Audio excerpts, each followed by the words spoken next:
DMTV Info, votre chaîne d'information en temps réel. La politique, la santé, le sport, les faits de société, la musique, les rumeurs et bien plus encore. Vous découvrirez cela dans notre chaîne DMTV Info.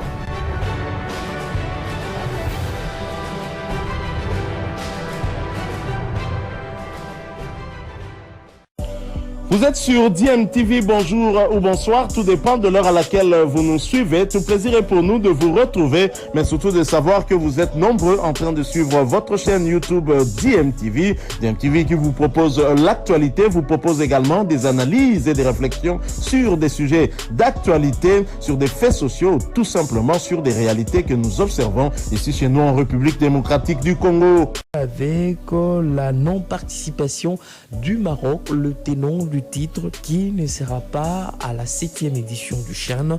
L'Algérie refuse d'ouvrir son espace aérien à l'avion de la sélection marocaine. En tout cas, c'était attendu puisqu'on en a évoqué lors des précédentes interventions. L'Algérie avait déjà communiqué officiellement à la CAF concernant la condition de la Fédération royale marocaine de football qui voulait un vol direct pour bien sûr atteindre la ville de Constantine et le président du comité d'organisation du CHAN avait donc au cours d'une conférence de presse la semaine dernière évoqué cette situation. Rachid Oukali avait donc indiqué lors de cette conférence que le cahier des charges d'un événement sportif tel que le championnat d'Afrique des joueurs locaux stipulait que l'hôte de la compétition avait l'obligation de sécuriser les déplacements des délégations des pays participants sur le territoire national, comme les déplacements de la capitale vers Constantine, Oran ou encore Annaba. Il n'y a aucune obligation de liaison aérienne directe, avait donc indiqué le président de ce comité d'organisation, expliquant que la majorité des équipes participantes devraient faire des escales pour arriver en Algérie. Voilà donc la dernière nouvelle concernant le Maroc qui n'ira pas en Algérie pour cette 7e édition. Et là, vous le savez, le Maroc a 2 trophées, tout comme la RDC. La RDC qui a quitté le pays hier pour la Tunisie, où elle va donc entamer la 2e phase de la préparation. Et ça, avec 28 joueurs, Otis Ngoma, vous le savez, n'a pas donc amené Orso Mwaku. Et la non-sélection de ce jeune joueur prometteur suscite encore des réactions. Orso Mwaku n'est autre que le meilleur buteur de l'Union sportive Chinkonkou, co-meilleur buteur du championnat national de la RDC, n'a pas été retenu parmi les 28 sélectionnés. Il est parmi les 3 réservistes.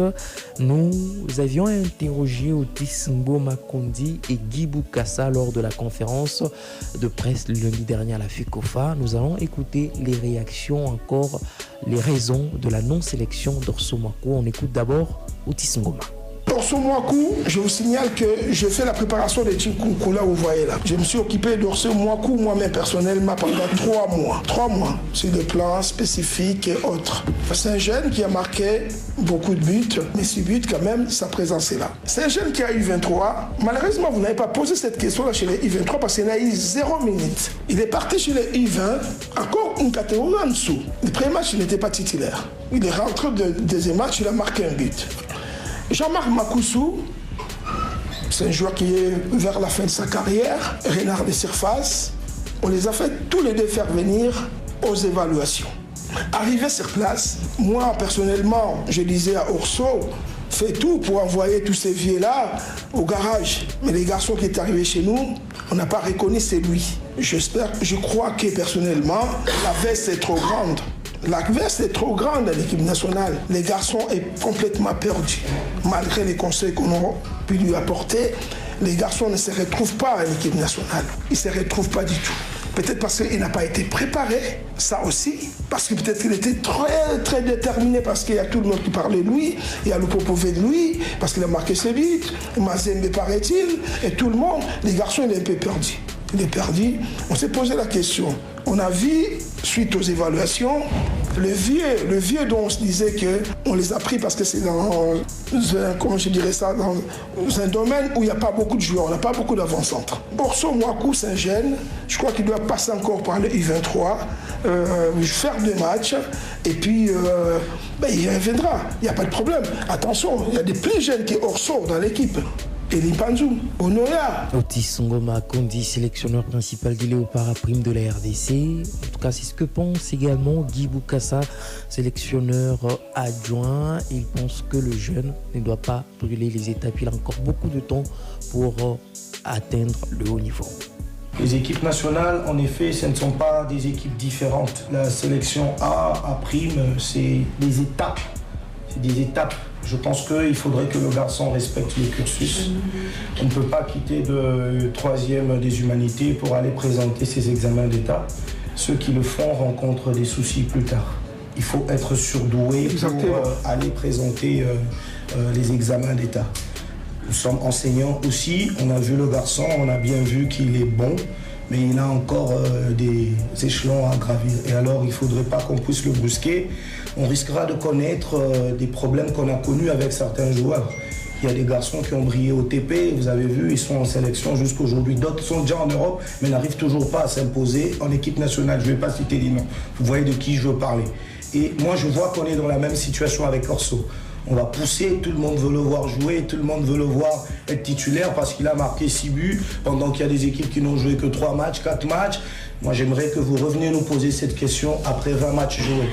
Après 20 matchs joués, s'il occupe la même position au classement de buteur, on va rentrer dans ce débat. Mais pour le moment, le staff estime que Orso doit s'imposer en U20 et U23 et on le verra prochainement. Guy Boukassa, sélectionneur adjoint des Léopards à prime de la RDC. Je le disais, ils ont quitté le pays cette nuit, direction à Tunis. Sur place, ils auront un match amical à disputer avec la Libye avant, bien sûr, de prendre la direction de la ville d'Annaba pour jouer les rencontres de leur groupe, le groupe B. Déjà, la RDC jouera le 14 janvier 2023 face au crâne ougandais avant de jouer contre la Côte d'Ivoire et le Sénégal. Voilà donc le programme complet des Léopards à prime. Mais s'il faut en tout cas parler toujours de ce dossier concernant Orso Mwaku, on va avoir l'avis de Golden Kalala. Lui est analyste sportif.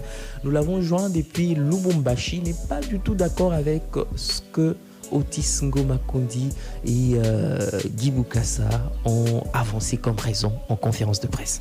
Nous savons tous qu'en sélection nationale, ce sont les meilleurs du moment qu'on prend. Alors, on ne sait pas comprendre dans un championnat d'Afrique des Nations qu'on considère comme une vitrine pour les joueurs évoluant au pays, qu'il ne puisse pas y avoir dans la sélection de la RDC les meilleurs buteurs de notre championnat. Jusqu'à ce jour, Orso Mwaku a prouvé qu'il est un joueur en qui on peut faire confiance, mais il est aberrant que les coachs disent qu'ils ne peuvent pas le retenir sur la liste, pendant que sur cette même liste, nous voyons des joueurs qui ont fait des preuves pendant plusieurs années, plus de 13 saisons, pour Ebunga, pour Issa Mampeko. Mais pour un jeune comme celui-là, on demandait seulement qu'il puisse être retenu parmi les 28 sélectionnés pour qu'il puisse s'acclimater et qu'il comprenne comment est-ce que ça fonctionne. Donc, c'est pour moi une façon de décourager ces talents qui se révèlent dans notre pays. C'est pour moi une façon de passer outre les atouts que nous avons dans notre football et tout ce que nous avons comme potentialité dans notre championnat. Et je crois que sur cette décision-là,